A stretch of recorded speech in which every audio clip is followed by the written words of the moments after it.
Hey everybody, welcome back. This is Assert Objects Equal for the testing section of Module 2. And we're going to move through this one a little bit faster than we did the last two. A lot of details were given in the previous two videos for Assert Raise Equal and Assert Equal.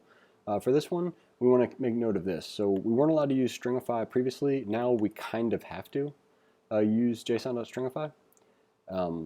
There's probably a way to do this without json.stringify, kind of modeling after Assert Raise Equal, but we're not going to do that.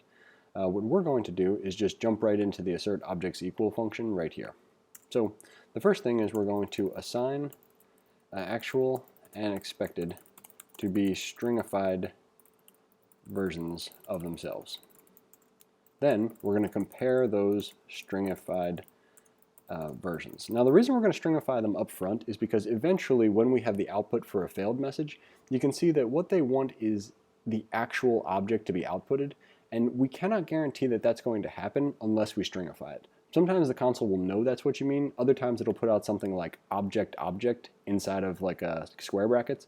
And since we want it to look exactly like this, we'll need to stringify it. So let's go ahead and get to it. So first we're going to reassign actual and expected to be the stringified version. So we'll say json.stringify of actual. We're going to copy this and we'll put expected in for actual. So now at this point, rather than being objects, actual and expected are strings, which are scalar values, which means that we can compare them directly.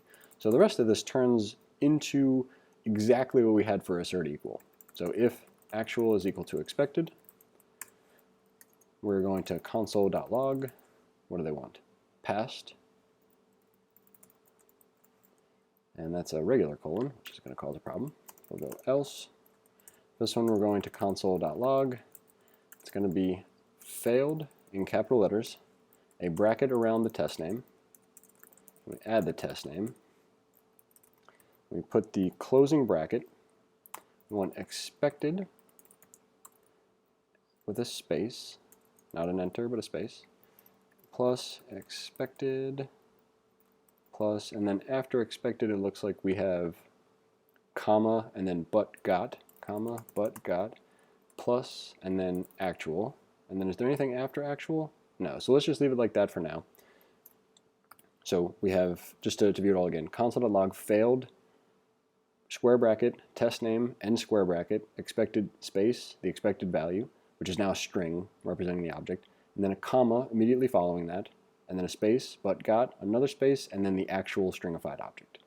So now that we've written that, that should come out correctly, so let's run the tests, and we're in good shape. So, thanks for watching this video. Hope you enjoyed it, and we'll see you in the next one.